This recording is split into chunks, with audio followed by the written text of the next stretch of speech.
जौनपुर से सांसद रहे धनंजय सिंह जी हमारे साथ हैं। हम उनसे बातचीत करेंगे क्योंकि बंगाल का रुख उन्होंने किया है। यूपी में एक दबदबा और अब बंगाल का रुख। हम उनसे बातचीत करते हैं और समझने का प्रयास करते हैं।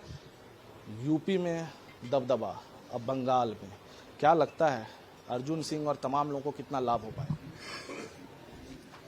देखिए, अर्जुन सिंह जी का एक पुराना राजनीतिक सफ़र है यहाँ पर। पिताजी ट्रेड यूनियन पॉलिटिक्स के इंटक्की, उसके बाद यहाँ पे एमएलए रहे कई बार। उसके बाद अर्जुन सिंह जी ने उसी पीढ़ी को आगे बढ़ाया। विधानसभा रहे, 4 बार के विधायक रहे, फिर मेंबर पार्लियामेंट हुए। उसके बाद उनके बेटे उस भाटपाल विधानसभा से विधायक हैं। और इनकी लोकसभा क्षेत्र की नवापारा विधानसभा है, जहाँ से इस बार कंटेस्ट कर रहे हैं। और मैं 2 दिन से यहाँ देख रहा हूँ घूम के, तो स्थितियाँ ठीक हैं। चुनाव यहाँ से आराम से जीतेंगे ये।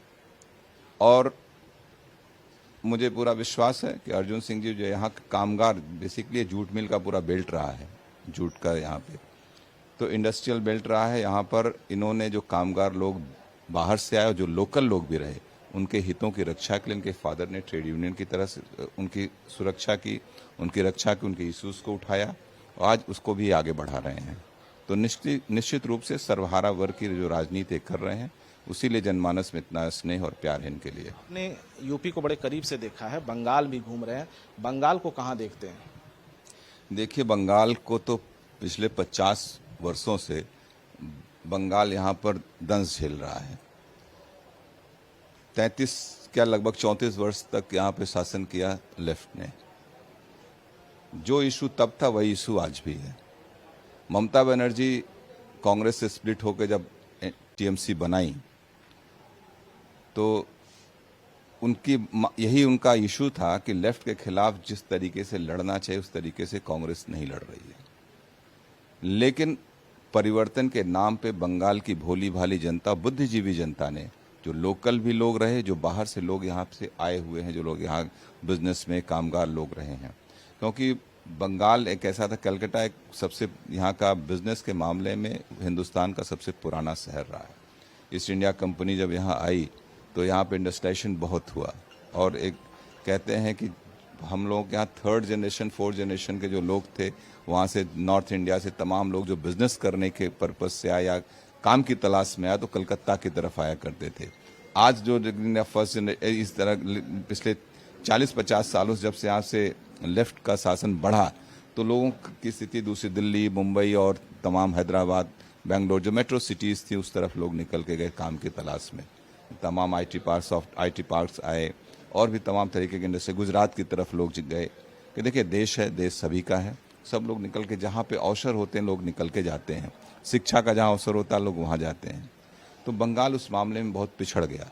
ममता जी को लोगों ने 2011 में अवसर दिया, इस बंगाल की जनता ने, लेकिन उन्होंने ठीक वही रवैया अपना लिया जो लेफ्ट की रवैया थी। सारा स्विच ओवर हो गया उसी तरफ। राहुल गांधी कह रहे हैं कि अभी जस्ट बयान आया उनका कि ममता दीदी ने तो पोलराइज कर दिया वोट को। राहुल गांधी जी संघर्ष कर रहे हैं अभी, जहाँ से उत्तर प्रदेश की राजनीति जो कांग्रेस का बेस रहा है, उस राजनीति को, वहाँ से उनकी राजनीति जमीन उखड़ गई है, उसे उन्हें बनाने का प्रयास करना चाहिए। देश में राजनीति कंपटीशन रहना चाहिए, लेकिन आप दूसरे के कंधों पे, जितने स्थानीय क्षेत्रीय दलों के कंधों पे आप सवार होकर कितने दिन तक राजनीति करेंगे देश में? कांग्रेस को कहीं देख रहे हैं? बंगाल घूम रहे हैं, कांग्रेस को कहीं दिख रहा है? कांग्रेस कहीं नहीं दिख रहा। एक हमें लगता है इक्का दुक्का सीटें जो जीत जाए वो लोग बर्धमान और मुर्शिदाबाद के एरिया में, बाकी तो मुझे दिख नहीं रहा। कोई पूरे कलकत्ता में मैं देख रहा हूँ, हावड़ा, कलकत्ता इधर देख रहा हूँ, इधर दिखा नहीं मुझे। नॉर्थ 24 परगना भी देखा मैं, कहीं दिख नहीं रहा मुझे। घुसपैठ की अगर बात करें, चूंकि घुसपैठ लगातार अगर आप देखेंगे, अमित शाह हो, मोदी जी हो, तमाम जो बड़े नेता हैं वो आके कह रहे हैं घुसपैठ एक बड़ा मुद्दा है। आपको क्या लगता है बांग्लादेश में घुसपैठ कितना हावी है? नहीं, घुसपैठ एक बड़ा मुद्दा है, और बंगाल से खास तौर से जो अभी आप देखें SIR को लेके, CA को लेके जो बंगाल में विरोध हुआ इस बात का, नहीं सिटीजन चार्टर्ड अमेंडमेंट बिल आना ही चाहिए। और देखिए, कॉमन सिविल कोड भी आना चाहिए। यह देश में एक नागरिकों सभी के लिए एक समान कानून होना चाहिए। और ममता जी से उम्मीद नहीं थी सत्ता में आने के बाद। हम लोग तो, मैं बंगाल में पैदा ही हुआ यहीं पे, हम लोगों ने देखा है, मुझे उम्मीद नहीं थी कि इतना तुष्टीकरण होगा। तुष्टीकरण की राजनीति नहीं, राजनीति देश के नागरिकों के लिए होनी चाहिए। और मैं देखता हूं देश भर में अधिकांश क्षेत्रीय दल जो है वो तुष्टीकरण की राजनीति में फंस जाते हैं, वोट की राजनीति में फंस जाते हैं। रादर देन कि वो अपने देश और प्रदेश के नागरिकों के हित में काम करें, वो जो है अपने वोट बैंक की पॉलिटिक्स में फंसे रह जाते हैं। इसी वजह से पश्चिम बंगाल बहुत पीछे चला गया। महिला आरक्षण जिस तरह से सदन में गिरा, आपको क्या लगता है उसका लाभ भी बंगाल में मिलेगा, चूंकि मुद्दे उठ रहे हैं यहाँ? देखिए, निश्चित रूप से लाभ मिलेगा। महिला आरक्षण बहुत लंबे समय से मांग चली आ रही थी। हम लोग लोकसभा में थे उस समय, 2010 या 10 में बात आई थी, उस समय बहस हुई थी उसको लेकर, और लंबे समय से पेंडेंसी चली आ रही है। महिला आरक्षण लागू होना चाहिए। उस समय यही एक डिबेट चल रहा था कि सीटें बढ़ाकर हो। उसमें पिछली बार ये तय भी हो गया था कि सीटें बढ़ा के ही किया जाए, क्योंकि हम लोगों ने एक बात को लेके पार्लियामेंट में, जब 60वां वर्ष था पार्लियामेंट का, तो उसमें एक डिबेट भी होता पार्लियामेंट के अंदर 60 वर्ष पूरे होने पे। उस समय यही बात आई थी कि जो लोकसभा, जब देश आज़ाद हुआ था 1952 में, जो पहली लोकसभा हुई थी, उस समय जो है लोकसभा में वोटर की संख्या 4 लाख, 5 लाख, 3 लाख इस तरीके से वोटर थे, और आज एक एक लोकसभा क्षेत्र में 18, 20 लाख, 25 लाख, 30 लाख, 35 लाख वोटर हो गए हैं। तो कैसे उनके ग्रीवांसेस, पब्लिक ग्रीवांसेस को लोग मीट आउट कर पाएंगे? उतनी रीच कैसे हो पाएगी लोगों की? इसलिए थोड़ा सा सीटें बढ़ेंगी रिजर्वेशन के आधार पे, तो निश्चित रूप से नंबर ऑफ सीट्स बढ़ेगी, तो हम पब्लिक की डिलीवरी भी अच्छी कर पाएंगे। ममता बनर्जी अमित शाह आए थे, उन्होंने कहा कि ममता के गुंडे से डरने की जरूरत नहीं। आप लोगों को कोई डर है? किस बात का डर है? आज़ाद मुल्क है, आज़ाद अपने देश में रह रहे हैं, लेकिन निश्चित रूप से हम लोगों को किस बात का भय है? लेकिन यहाँ पर मैं देख रहा हूँ आम जनमानस, जो कामगार लोग हैं, जो यहाँ पे काम कर रहे हैं, इवन लोकल लोग तमाम, हम तो, मैंने कहा ना, मैं तो यहाँ बाइलिंगुअल, मैं तो यहाँ पे भाषा बंगला भी बोलता हूँ मैं अच्छी तरीके से, तो मैं लोगों से बात कर रहा हूँ, तो लेकिन लोकल लोग भी डरे हुए हैं। टीएमसी के जो गुंडे हैं, जो एक समय लेफ्ट के थे, आज इनके साथ हैं। क्या है वो लोग? डर किस चीज़ का, क्या कहते हैं? डर इस चीज़ का है कि उनको लगता है कि अगर हम अपनी राय को अभिव्यक्ति अगर करेंगे कि हम किसको वोट दे रहे हैं, क्या दे रहे हैं, अगर उनके अगेंस्ट में हम वोट दे रहे हैं, उनके साथ जाके गाली गलौज करेंगे, मारपीट करेंगे, यही सब करते हैं और क्या करते हैं।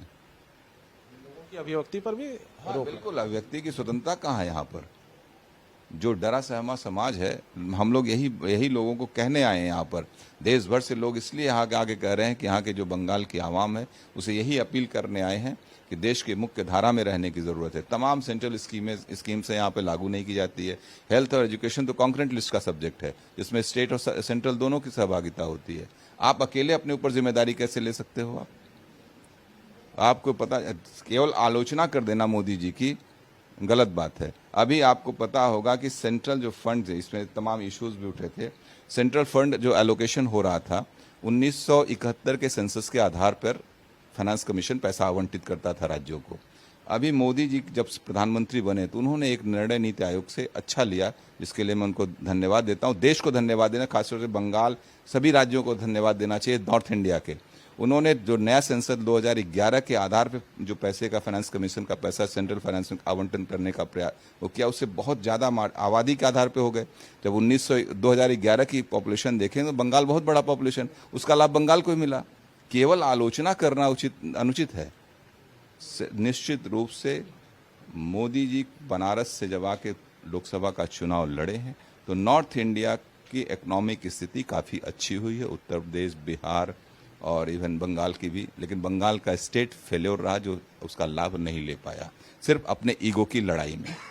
अखिलेश यादव अच्छे या ममता बनर्जी अच्छी? सब अपनी तुष्टीकरण की राजनीति बंद कर दे, समाज के लिए काम करें, बस मैं तो यही सलाह दूंगा। सीधा सवाल, दोनों में से कौन अच्छे, अगर परसेंटेज में देखा जाए? दोनों की अलग अलग भूमि, अपनी अपनी जगह वो है। तुष्टीकरण की राजनीति दोनों करते हैं। अखिलेश हो या ममता हो, तुष्टीकरण की राजनीति करते हैं, यह धनंजय जी का कहना। और साफ तौर से इन्होंने कहा कि अगर देश का और राज्य का विकास करना है तो दोनों को जो है कोऑर्डिनेट करके ही चलना पड़ेगा।